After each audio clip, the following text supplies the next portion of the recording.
अस्सलाम वालेकुम। आज जो रेसिपी मैं आपसे शेयर कर रही हूँ वो आप डेफ़िनेटली इस बकरा ईद पर ज़रूर ट्राई करेंगे। और आज मैं आपके साथ यहाँ दो रेसिपीज़ शेयर करूँगी, और एक चिकन के साथ और दूसरी के जो कि बीफ के साथ शेयर करूँगी। बहुत ही झटपट मज़ेदार आसान रेसिपीज़ हैं दोनों ही। और इसे बनाने के लिए यहाँ मैंने 5 चम्मच हरा धनिया ले लिया है, और 5 ही चम्मच यहाँ पे मैंने पुदीने के पत्ते ले लिए हैं, और 2 चम्मच पिसा गरम मसाला ले लिया है, और 4 से 5 हरी मिर्चें मैंने ले ली हैं जो कि मैंने चॉपर में डाल दी हैं ये सब चीज़ें। और इसके साथ ही यहाँ पर मैंने प्याज ले लिए 2 दरमियाने साइज़ के, और अदरक लहसुन यहाँ पे मैंने ले लिया है 15 जवे लहसुन की, और 1 इंच का टुकड़ा यहाँ पे मैंने लिया है अदरक का, और 1 चम्मच बेकिंग सोडा शामिल कर रही हूँ। उससे गोश्त बहुत जल्दी गल जाता है और सॉफ़्ट हो जाता है। और 1 चम्मच कुटी लाल मिर्च मैंने यानी कि चिली फ्लेक्स शामिल किए हैं, और आप मिर्चें अपने टेस्ट के हिसाब से वो कम या ज़्यादा कर सकते हैं, और नमक भी इसी हिसाब से डालिएगा। और 1 चम्मच पिसी लाल मिर्च मैंने इसमें शामिल की है, 1.5 चम्मच नमक शामिल करूँगी, और 2 चम्मच शामिल करूँगी यहाँ पे भुना कुटा सूखा धनिया, और उसके साथ ही भुना सूखा कुटा ज़ीरा जो है वो शामिल कर रही हूँ 1.5 चम्मच। और बीफ सीख कबाब की रेसिपी की यहाँ मैं प्रिपरेशंस कर रही हूँ, और आप इस रेसिपी से मटन के साथ भी सीख कबाब बना सकते हैं। और यहाँ मैं ये मसाला डालकर चॉपर को अच्छी तरह से चला लूँगी ताकि हर चीज़ अच्छी तरह से चॉप हो जाए। और इसके बाद यहाँ मैं 1 kg बीफ यहाँ पे मैंने कीमा लिया है, और इसमें बिल्कुल पानी नहीं होना चाहिए। इसे अच्छी तरह धो के किसी छलनी में डालकर आप रात भर के लिए रख दें ताकि इसमें जो भी एक्स्ट्रा पानी है वो बिल्कुल निकल जाए। और इसके बाद मैंने कीमा को चॉपर में चला लिया था और बहुत बारीक पीस लिया था। अब गोश्त में कुछ जो है वो फ़ैट्स भी होने चाहिए, और ये जो कीमा मैं इस्तेमाल कर रही हूँ इसमें फ़ैट्स कम थे, इसलिए मैंने 4 चम्मच इसमें घी शामिल किया है। और अच्छी तरह से इसे गूँध के घी कीमा में मिक्स कर लूँगी, और इसके बाद 1 घंटे के लिए इसे फ्रिज में सेट होने के लिए रख दूँगी। और अब यहाँ मैं चिकन मलाई बोटी की प्रिपरेशंस यहाँ पे मैं करना शुरू करूँगी, और आप यकीन माने कि ये टिक्का बोटी बहुत मज़ेदार बन के रेडी होगी।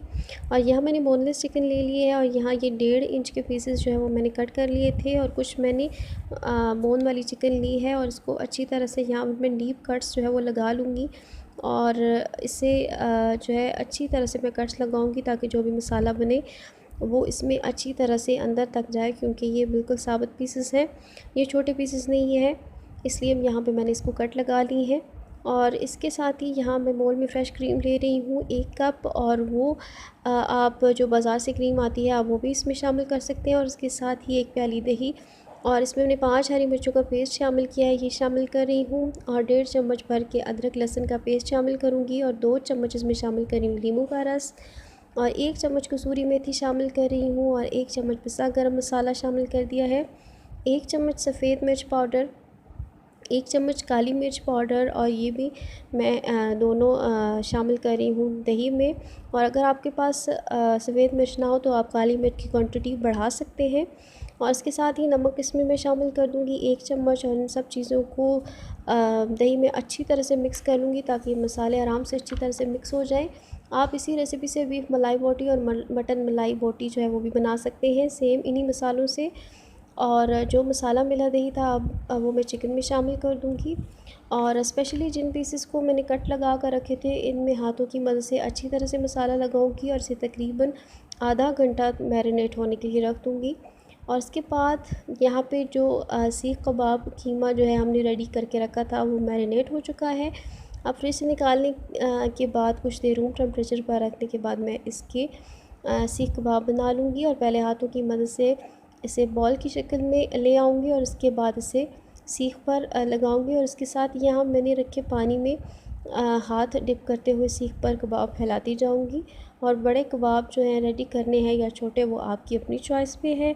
और ध्यान रहे कि सीख कबाब दोनों तरफ से अच्छी तरह से सील होने चाहिए ताकि कुकिंग करने के दौरान वो बिल्कुल भी खुले नहीं। और मैं यहाँ कोयले पर सीख कबाब बना रही हूँ, लेकिन अगर आप चाहें तो आप तवे पर भी बना सकते हैं। और यहाँ कोयले पर कबाब बना रही हूँ तो साथ साथ थोड़ा थोड़ा ऑयल भी ब्रश की मदद से लगाती जाऊँगी, और कबाब की साइड चेंज करते हुए हर तरफ से ऑयल ब्रश कर लूँगी। और यहाँ इसे कुक होने में तकरीबन 8 मिनट लगेंगे, और मैं बिल्कुल भी यहाँ पर कबाब्स को ओवर कुक नहीं करूँगी और हमारे बहुत ही मज़ेदार जूसी सीख कबाब जो हैं आप देख सकते हैं कि रेडी हो चुके हैं। और देखिए कि इन पर कितना अच्छा गोल्डन सा प्यारा सा कलर आया है और ये बिल्कुल भी टूट नहीं रहे, अच्छी तरह से रेडी हो चुके हैं। और अब चिकन मलाई बोटी जो है उसको भी मैं सीख पर लगा लूँगी और यहाँ तमाम जो है चिकन की पीसेस इसी तरह मैंने सीख पर अच्छी तरह से लगा लेने हैं। और यहाँ आप देख सकते हैं कि सारे पीसेस मैंने सीख पर लगा लिए हैं और अब मैं इनको भी कोयलों पर ही बना रही हूँ। और ऐसे ही सेम साइड्स चेंज करते हुए आपने इस पर भी ऑयल ब्रश करते रहना है और अच्छा सा गोल्डन कलर आने पर ये जो है अच्छी तरह से रेडी हो जाएंगी। और आप इन्हें भी तवे पर बना सकते हैं, तवे पर पहले ऑयल डालकर आप इन्हें बना सकते हैं बिल्कुल लो फ्लेम पर। और यहाँ हमारा जूसी मलाई टिक्का बोटी जो है वो भी बहुत अच्छी तरह से रेडी हो चुका है। और ये दोनों रेसिपीज़ मटन और चिकन के साथ भी आप बना सकते हैं। और यहाँ आप देख सकते हैं कि हमारी जो मलाई बोटी है या आप इसको कुछ भी कह लें, कितनी अच्छी सी अंदर से रेडी हो चुकी है। और यहाँ आप देख सकते हैं कि हमारे सीख कबाब भी कितने प्यारे और जूसी रेडी हुए हैं। आप इन्हें ज़रूर ट्राई कीजिएगा, फ़ीडबैक दीजिएगा। वीडियो अच्छी लगी हो तो इसे लाइक करें और चैनल को लाजमी सब्सक्राइब कीजिएगा। दुआओं में याद रखिएगा। अल्लाह हाफ़िज़।